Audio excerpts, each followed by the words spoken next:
আসসালামু আলাইকুম দর্শক, আজকে কথা বলবো কানাডার ভিসা রিইস্যু কেমন। কন্টিনিউ একটা প্রশ্ন আমাকে প্রতিনিয়ত এভরিডে সবাই আমাকে এই প্রশ্নটা করেন, ভাই এখন কানাডার রিইস্যু কেমন। আসলে আপনারা রিইস্যুটা কেমন বা জেনে বা কী করবেন এই বিষয় নিয়ে কিছু আলোচনা করব। তো যারা আমার চ্যানেলটা এখনও সাবস্ক্রাইব করেনি তাদেরকে অনুরোধ করব আমার চ্যানেলটা সাবস্ক্রাইব করে যাবেন, যারা করেছেন তাদেরকে অসংখ্য অসংখ্য ধন্যবাদ। পাশের বেল আইকনটা একটু অন করে দেবেন, তাহলে হচ্ছে কি আপনি নিত্য নতুন ভিডিওটা পেয়ে যাবেন। চলুন আমরা মূল কথায় যাচ্ছি। মূল কথা হচ্ছে, দেখুন আপনি কানাডার রিইস্যুটা কী এ ব্যাপারে আপনার কোনো ধারণা আছে বা আপনি জানেন বা আপনি কি জেনে বা কী করবেন। আমার প্রশ্ন হচ্ছে দর্শকের উপরে, রিইস্যু সম্পর্কে জেনে আপনি কি করবেন। আপনার ডকুমেন্টস নেই, আপনার সাদা একটা পাসপোর্ট আছে, আপনি পৃথিবীর কোথাও ঘুরতে যাননি, আপনার একটা এনআইডি কার্ড আছে, এটা নিয়ে বসে আছেন, আপনি রিইস্যু ভালো হলে আপনি জমা করবেন, আপনাকে ভিসা দিবে। যখন রিইস্যু ভালো ছিল 2023-এ, তখনও তো রিজেক্ট হয়েছে, অনেক ভিসা রিপুইস হয়েছে 2023-এ, যে নজিরবিহীন ঘটনা ছিল, প্রচুর ভিসা দিচ্ছে, সেই সময়ের কালেও কিন্তু রিপুইস হয়েছে। তো কেন রিপুইস হয়েছে? আপনার ডকুমেন্টস ভালো ছিল না, আপনার যে তথ্য গোপন করে গিয়েছিলেন বা ফাইল সাবমিট ভালো ছিল না, সে কারণে আপনাকে রিপুইস করেছে। তো এখন আবার যে ভিসা দিচ্ছে, বা কেউ কেউ বলেন কম দিচ্ছে, কেউ কেউ বলেন বন্ধ হয়ে গেছে, আসলে সব ভুল তথ্য। বন্ধ হয়নি, কানাডার ভিসা বন্ধ হয়নি, কোনো দিনই বন্ধ হয়নি, আগেও বন্ধ হয়নি। হচ্ছে কি, সময় সাপেক্ষে ডকুমেন্টসের উপরে বেসিক করে, এবং এখন যে ডকুমেন্টসগুলো যারা জমা দিচ্ছেন সেই ডকুমেন্টসগুলো বেশি চেকিং হচ্ছে, তারপরও কিন্তু ভালো ভিসা দিচ্ছে এখন।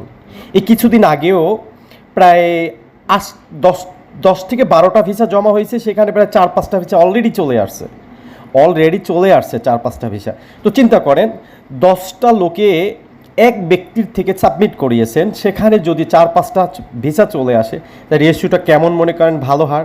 হচ্ছে কি, ডকুমেন্টস ভালো ছিল, তাদের ডকুমেন্টস ভালো ছিল, প্রপার ওয়ে জমা দিয়েছিল, যার জন্য ভিসা তাকে ভিসা দিয়েছে, ভিসা বন্ধ হয়নি, এখনও বন্ধ হয়নি। আপনারা যারাই এই যে হচ্ছে যে রিইস্যুটা নিয়ে অনেক গবেষণা করতে চিন্তা করেন বা বিভিন্ন লোকের দ্বারে ফোন করে শুধু একটা কথাই জানেন বর্তমানে, যে ভাই এখন রিইস্যুটা কেমন। আসলে রিইস্যু নিয়ে আপনি কখনো টেনশন নিয়েন না, কখনো ফোন করে মানুষকে বিরক্ত বোধ করেন না, নিজেও বিরক্ততা নিয়েন না। কারণ হচ্ছে আপনি চিন্তা করবেন যে আপনি কি জব করেন কি না, বা আপনি বিজনেস করেন কি না, আপনি এর ভিতরে আপনার কি কি ডকুমেন্টস আছে সে নিয়ে আপনি গবেষণা করেন, কারোর থেকে জানতে চান, কারোর সাথে হেল্প চান, এটা নিয়ে আপনার ডকুমেন্টস নিয়ে, তাহলে আপনি উপকৃত হবেন। আপনি রিইস্যু নিয়ে কথা বললে কোনো উপকৃত হবেন না। কারণ যারা প্রতারক চক্র, যারা হচ্ছে এরকম ধরনের 15 লাখ 20 লাখ টাকা নিয়ে ভিসা করে, আমি এদেরকে প্রতারকই বলি, তাদের মাধ্যমে যদি আপনি পড়ে যান, তারা বলবে যে এখন এই মুহূর্তে রেশিওটা অনেক ভালো, আমার কালকে ভিসা আসছে, পরশু ভিসা আসছে, এ ধরনের কথা বলে আপনাকে কনভেস্ট করে সেখানে কিন্তু আপনার জমা দেওয়া হবে। তাহলে আপনি রিইস্যুর কী বুঝলেন? আপনি কি রিইস্যু দেখেছেন? আপনি তার কাছে শুনেছেন। তো রিইস্যু নিয়ে আপনি চিন্তা করেন না, রিইস্যু নিয়ে কখনোই কথা বলেন না। আপনি আপনার ফাইল সম্পর্কে কথা বলেন, কারোর থেকে যদি জানতে চান আপনার বর্তমান অবস্থানটা বলবেন, আপনার কি কর্মটা সেটা বলবেন, তারপর আপনাদের কী কী ডকুমেন্টস আছে সেটা বলবেন, সেইটা নিয়ে আপনি আলোচনা করেন 5 জনের সাথে। আপনি কিন্তু অনেক নলেজ অর্জন করতে পারবেন, আপনি জ্ঞান অর্জন করতে পারবেন, আপনার আর ভুল থাকলে সেটাও আপনাকে সংশোধন হয়ে আসবে। তো এইটা ভালো না? রিইস্যু নিয়ে না দৌড়ে আপনার ডকুমেন্টস নিয়ে দৌড় পারলে অনেক ভালো না? তো সেটা করবেন। এটা হচ্ছে আমার সাজেশন ভাই। দেখুন, আমার হাতে অনেকগুলি ভিসা এর মধ্যে চলে আসছে, আমি কিন্তু এখানে দেখানোর মতো কোনো সুযোগ বা দেখানোর মতো ইচ্ছা কোনোটাই নেই, কারণ আমার কোনো এজেন্সি না, আমি কোনো এজেন্সির লোক না যে আমি কেন দেখাতে যাব ইউটিউবে যে আমার ভিসা হয়েছে। আসলে আমার তো ভিসা হয়নি, ভিসা হয়েছে ক্লায়েন্টের, ভিসা হয়েছে যে জমা দিছে তার, সে তার প্রপার ওয়ে ডকুমেন্টস ছিল, ভিসা অফিসার সেই ডকুমেন্টস দেখে ভিসা দিয়ে দিয়েছে। এটার কিন্তু ক্রামাতি আমি না। হ্যাঁ, অনেক কিছু আছে একটু বুঝে শুনে করাটা, সেটা কিন্তু ব্যাপক কোনো খরচ হয় না, ব্যাপক কোনো বিষয় না, এটা কিন্তু বড় কোনো ক্রেডিটের বিষয় না, এটা কিন্তু ক্রেডিটের বড় কিছু বিষয় না আমি মনে করি। অনেক এজেন্সি আছে যে একদম বলে বেড়ায় যে আমরাই জমা করে দিলে ভিসা হয়ে যাবে, অন্য কেউ জমা দিলে ভিসা হবে না। এটা হচ্ছে তাদের একটা চালাকি, এদের হচ্ছে তাদের একটা ক্লায়েন্ট ধরার কৌশল। তো ওইটা আমি বলতে যাব না, যার যার বিজনেস তার কাছে। হচ্ছে কি, আপনারা নলেজ রেখে বা জ্ঞান রেখে চোখ কান খোলা রেখে তারপর কাজ করবেন, তাহলে হচ্ছে কি ধোঁকা এবং প্রতারিত হবেন না। এটার কিন্তু আমি কিন্তু এই ইউটিউব চ্যানেলটা চালাই হচ্ছে একটাই উদ্দেশ্য আমার, যে মানুষকে একটু সাজেশন দেওয়া। আমার 10 বছর চাকরি করা একটা অ্যাম্বাসিতে সেই অভিজ্ঞতাটা অর্জন করেছি, সেখান থেকে আমার একটু ভালো লাগা যে মানুষকে যদি বলতে পারি বা মানুষকে একটু বোঝাতে পারি, সঠিক হয়ে যদি বিদেশ যেতে পারে, ভালো থাকতে পারে, আমার সমস্যাটা কোথায়? হাজার হাজার লোকই তো যাচ্ছে, তো আপনি গেলেও বা আমার সমস্যাটা কোথায়? আমার যদি পরামর্শে আপনার একটা উপকার হয়, একটা ভিসা হয়, আমি কিন্তু ওইটা গর্ববোধ করব বা আমার কাছে কিন্তু ভালো লাগবে। এই বিষয়টার থেকেই আমি কিন্তু সবাইকে পরামর্শ দিয়ে থাকি। আমার মূল উদ্দেশ্য হচ্ছে কোনো কাজ করা বা আপনাদেরকে নিয়ে কোনো ধরনের ইনকাম করা, ব্যবসা করা, এটা কিন্তু আমার মূল উদ্দেশ্য না। আমি প্রত্যেকটা ভিডিওতে কিন্তু আগের থেকে শুরু থেকে বলে গিয়েছি। অনেকেই হয়তো আমাকে কি করেন, ফোন করে আপনাদের অফিস কোথায়, আপনি এইটা জানতে চান। ভাই, আমার কোনো অফিস নাই, আমি কোনো ধরনের এজেন্সি না, আমি কোনো ধরনের কাজ করি না। হ্যাঁ, আমি পরিচিত কিছু লোকের কাজ করি, যেটা হচ্ছে জাস্ট হেল্প, সেটা আমি করি, সেটা আমার দিক থেকে করি, আমিই বলি বা তারাও আমাকে বলে সেই দিক থেকে। তবে আমার চিনতে হবে, তাকে জানতে হবে, ওই ধরনের লোককে, যাকে আমি চিনি না জানি না ডেকে তার কাজটা আমি করব, কোনো ধরনের প্রয়োজন নাই। তারা আমার কাছ থেকে শুধু শুধু তথ্য নিতে পারেন বা কীভাবে জমা করবেন, কোন ধরনের ভুল থাকলে সেটা ভুল সংশোধন আছে কি না, বা সেইটা আমি আপনাকে হয়তো বলে দিতে পারবো রিকোয়েস্ট লেটার দেখে, যে এখানে আপনার ভুল ছিল, এইটা আপনি সংশোধন করেন, সেই তথ্য কিন্তু আমি দেবো। তাতে কোনো ধরনের পয়সা নেই, কোনো ধরনের টাকা পয়সা লেনদেন নেই, শুধু ফ্রিভাবে আমি তাদেরকে বলে দিতে পারবো।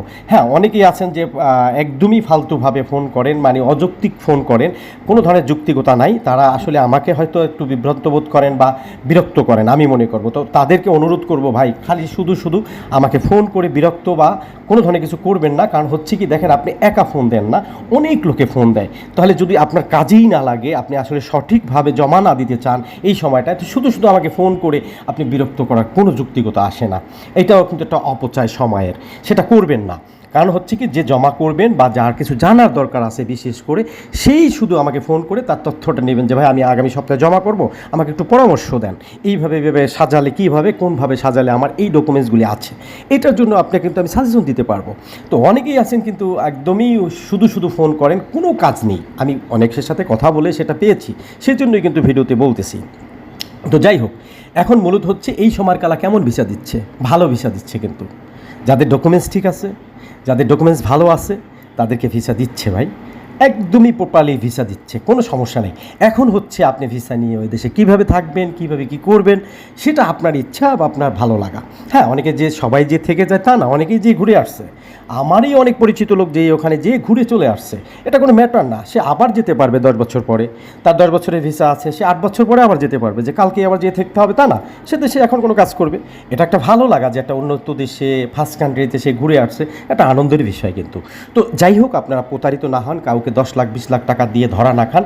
এই জন্যই আমার ভিডিওটা করা ভাই। সামান্য ডকুমেন্টস তৈরি করেন, ডকুমেন্টস তৈরি করে আপনারা ভিসা করেন, আপনার জন্য সুবিধা হবে ভাই। মানুষের কিন্তু টাকা হাতিয়ে আপনার টিকা বাসায় এসে নিচ্ছে না, আপনিই তুলে দিচ্ছেন আপনার ভুল সিদ্ধান্তের জন্য। সাদা একটা পাসপোর্ট নিয়ে বসে আছেন, এনআইডি কার্ড নিয়ে বসে আছেন, কোন সময় রিসিউ ভালো হবে আমি জমা দিব আর তাদেরকে 15 লক্ষ টাকা দিব। এটা হচ্ছে আপনার প্রবলেম। আসলে কিন্তু প্রতারকের প্রবলেম না, প্রতারক কিন্তু ফাঁদ পেতে বসে আছে, সেই ফাঁদে আপনি দিয়ে পা দিচ্ছেন। তো আপনাদেরকে বলবো ভাই, রেশু নিয়ে আর খুঁজেন না, আপনি আপনার ডকুমেন্টস নিয়ে খুঁজেন, আপনি আপনার ডকুমেন্টস নিয়ে আলোচনা করেন, আপনি আপনার ডকুমেন্টস সম্পর্কে জানতে চান। এটা হচ্ছে আপনার লাইফের জন্য খুব বেটার একটা কাজ, আর আপনার জীবনের জন্য চাকা ঘুরিয়ে দেবে যদি এই ধরনের কিছু ভালো কিছু করে একটা ভিসা নিতে পারেন। বিষয়টা কিন্তু এরকম, কারণ আপনি লক্ষ লক্ষ টাকা ধরা খাচ্ছেন না, আপনার কোনো বিপদমুখী হতে হচ্ছে না। 1,50,000 টাকা খরচ গেলে কোনো বিষয় না। তো ভালো থাকবেন, সুস্থ থাকবেন, আল্লাহ হাফেজ। আবার নতুন কোনো ভিডিও নিয়ে আসবো।